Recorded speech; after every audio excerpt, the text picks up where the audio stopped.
it's kind of hard to categorize Tiokasin. He's a philosopher, musician. He's just an amazing person, amazing human being with a terrific mind. We have some fabulous conversations, and we've been having those conversations since the early to mid-1990s. I first met him in the Western Shoshone Territory in Austin, Nevada, at a Western Shoshone National Council meeting.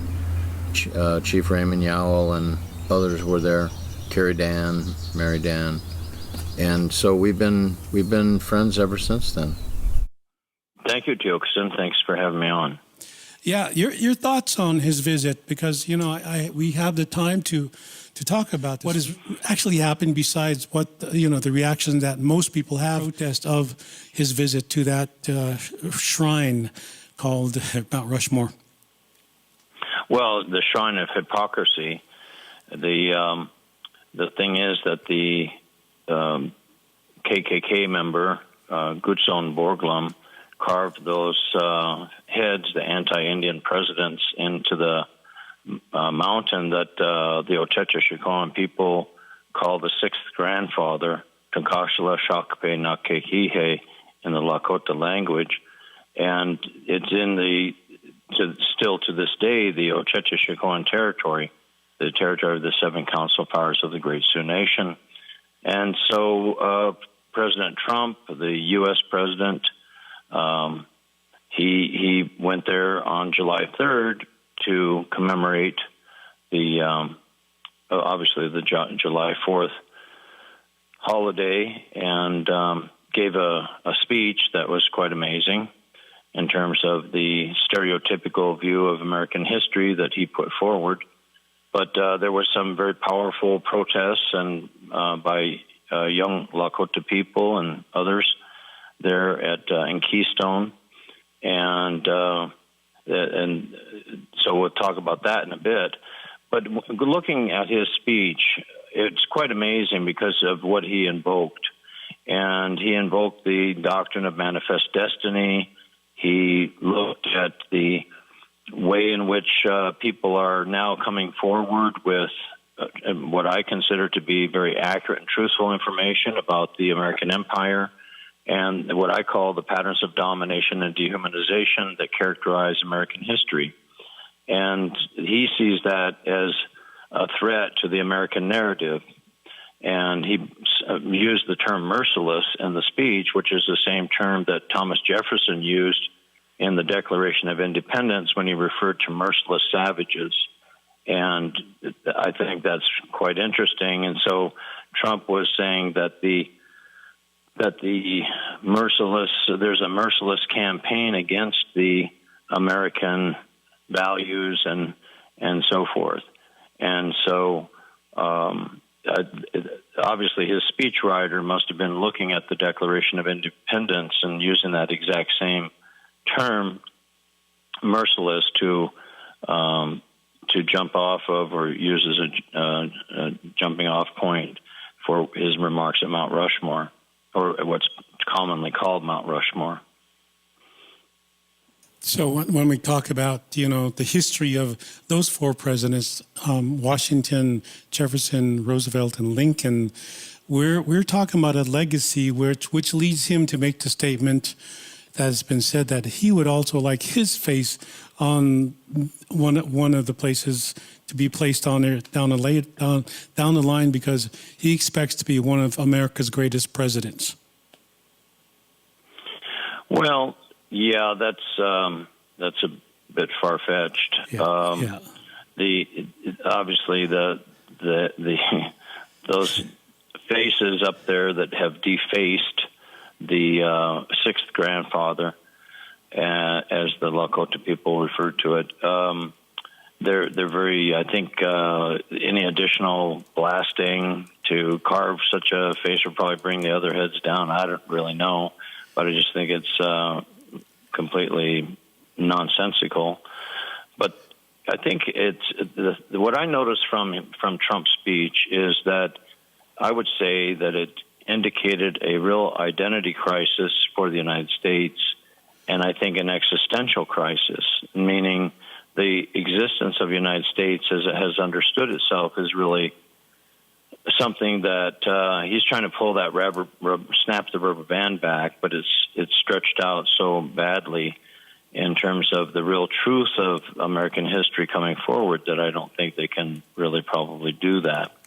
And what I mean by that is when you look at the patterns of domination and dehumanization, the patterns of genocide, patterns of slavery that characterize so much of past of the United States, that that can't be put back in some closet somewhere and kept out of sight. It's you see the people pulling down statues. You see the protests against police brutality.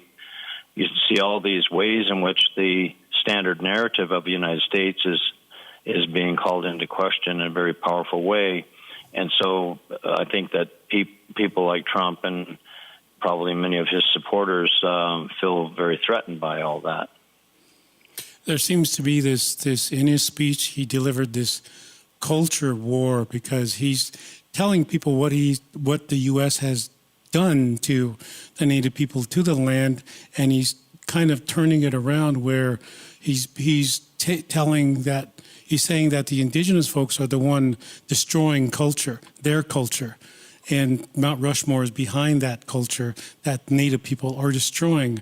And when I think about what happens to the folks, the patriots of Trump, and yet to see what's behind his message is to carry on that same message that even George Armstrong Custer carried, to have a triumph so that he can actually, have presidency. And yet at the same time, he has all the emergencies, the crises going on left and right, from international to, the virus to, just having to deal with not his land. It's not his land, yet he's claiming it, as most U.S. citizens are claiming it's their land because they won the war. So it would seem like he is delivering a war message, a culture war message, and you see his legislation is meting out this way, that it's time to get rid of those others in the same sentence.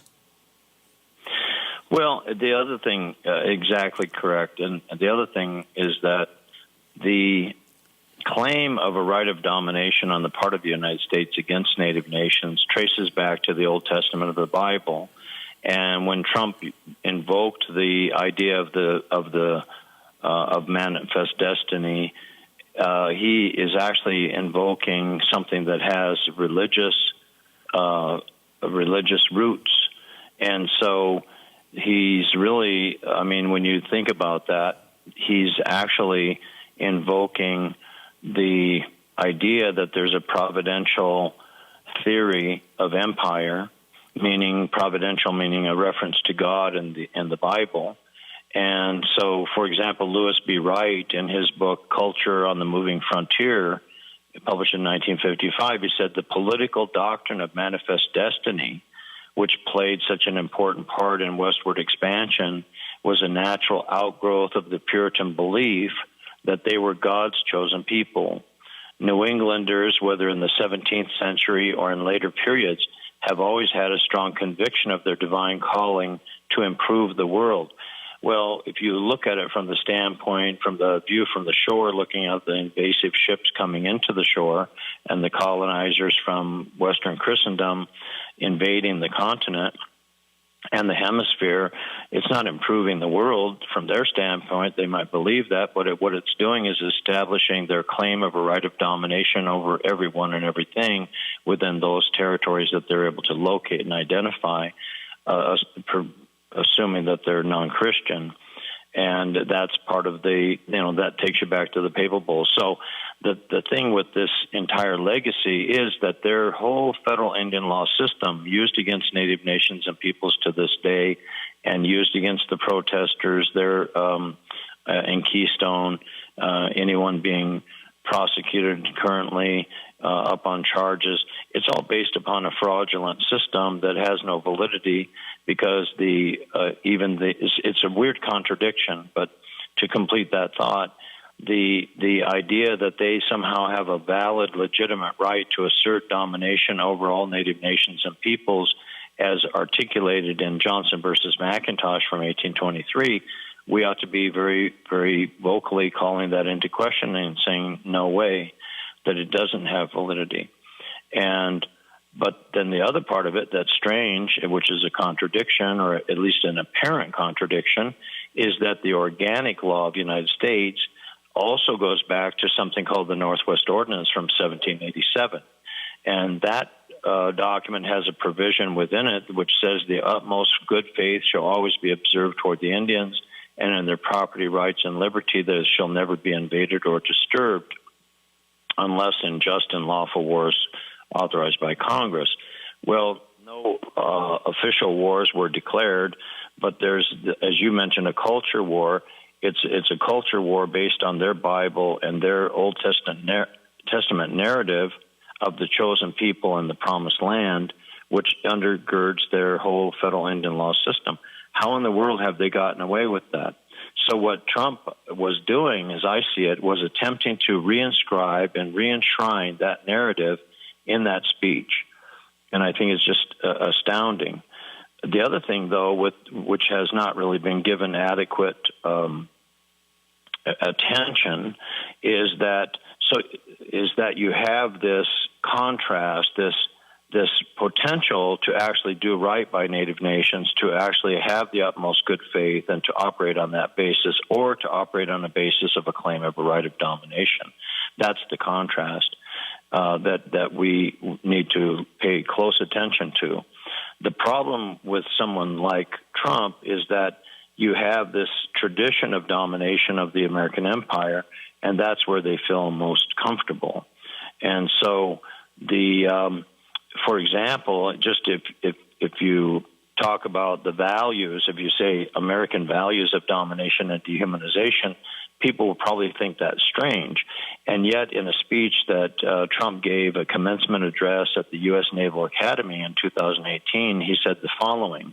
He said, "We are witnessing the great awakening of the American spirit and of American might." And then he said, "We're sharpening the fighting edge from Marines, infantry squads to combat ships to deliver maximum lethal force. The enemy has to know we have that. We are recommitting to this fundamental truth. We are a maritime nation. Being a maritime nation, we are surrounded by sea. We will always dominate that sea. We will always dominate the oceans." And when I read that, I just thought, wow. American domination will extend anywhere and everywhere there are oceans on the planet. I mean, that's the implication of that, and you could almost call that the Trump doctrine, right? So, again, that idea that there's this possibility of a respectful relationship with Native nations, but it seems like that's it's just immediately a non-starter, because Johnson versus McIntosh, the claim of a right of domination in that decision basically creates a totally different premise than the utmost good faith provision of the Northwest Ordinance. And then to complete the thought that I started, the organic law for the territory of Dakota is based on the language from the Northwest Ordinance that I mentioned.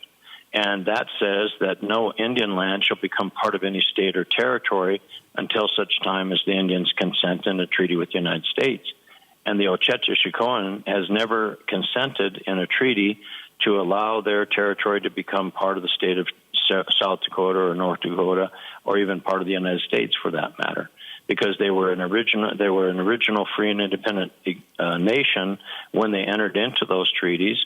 And they did not surrender their right to be free from all claims of domination against them simply by entering into that treaty. Yet the United States has interpreted the treaty as meaning that it, as a country, as the American empire, has a right of domination over the Oceti Sakowin Nation, along with all the other Native nations. So when you go back to the Oceti Sakowin Nation, you know, that territory you talk about, that the Treaty of Fort Laramie did not involve the cession from the U.S. That basically Trump is saying this doesn't matter anymore. Treaties don't matter. Isn't that kind of what they've been saying all along, that we really don't own, or we shouldn't be involved in the Dakota territory anyway, because we're going to be sort of, I think the word is accepted out of the discourse that they have planned for us within the Manifest Destiny? Well, what the Territorial Act says is that all Indian land shall be accepted out of and constitute no part of the territory of Dakota. Right. And so the treat, and this is what I delivered in my Facebook broadcast, were these quotes from the territorial governors, which actually stated that. And so you have the territorial governor, Pennington. I think his is the best with regard to this.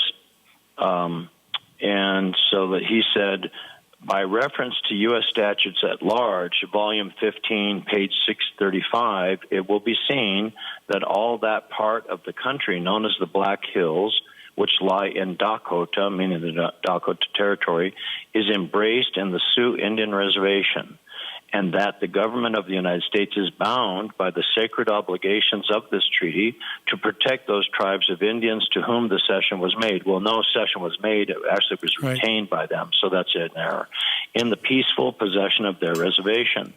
With this treaty, while this treaty is of force, any citizen who enters upon their reservation is a violator of the law and subject to be arrested, tried, and punished for such infraction. Pardon me. And I admonish all citizens of Dakota not to be tempted even by the fabulous reports concerning gold in the Black Hills to subject themselves to punishment for a violation of the laws of their country, meaning the laws of the United States.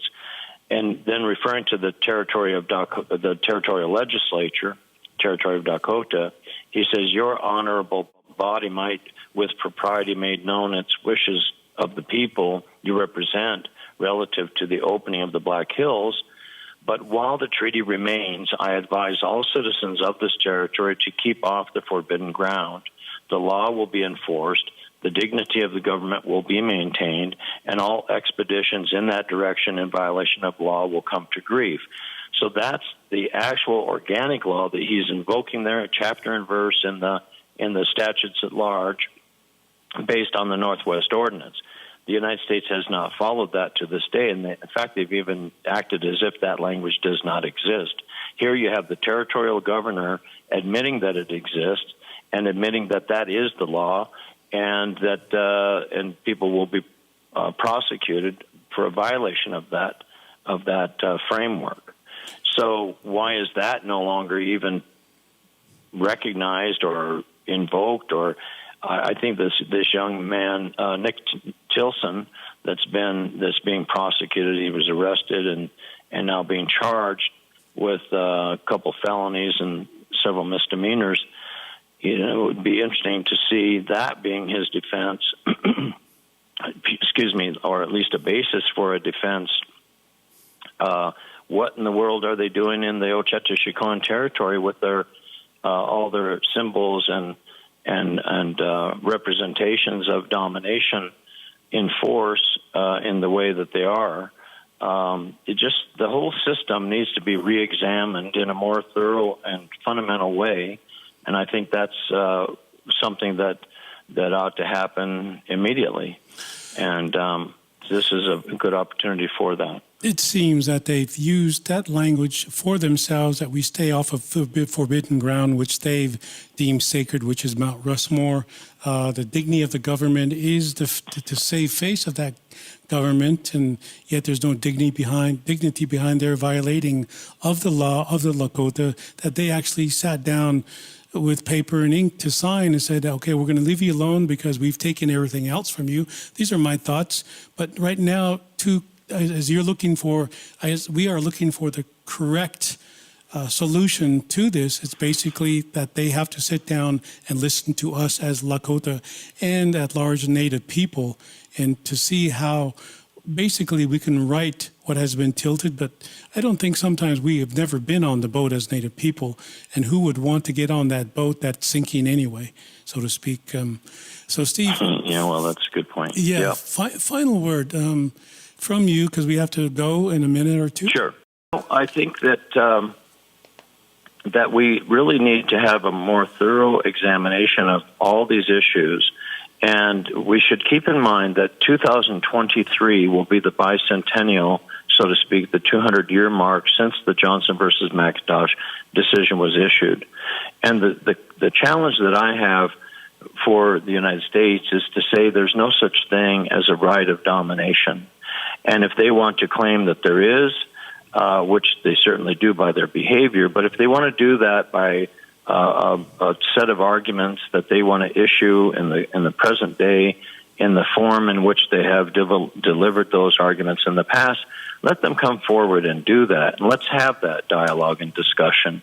And, a lot of these things have never really been adequately addressed, I believe, by the federal Indian law community. And I think it's way past time that we do that. And if they're not interested, then those of us that do have the grounding and the understanding of these kinds of insights and based on research of actual documentation and so forth, we ought to have that dialogue and discussion and invoke our original free and independent existence. I never do mention our website, but I want to do that. Yes. I'm trying to get better at that sort of thing. So originalfreenations.com for anyone that would like to follow up on this. And I really appreciate your time today, Tiokasin. Thank you for having me on. Thank you, really Steve. Always honored to have you here. This is First Voices Radio. Thank you for joining us here. And we'll see you next time. Doksha Ake Waching Tilo.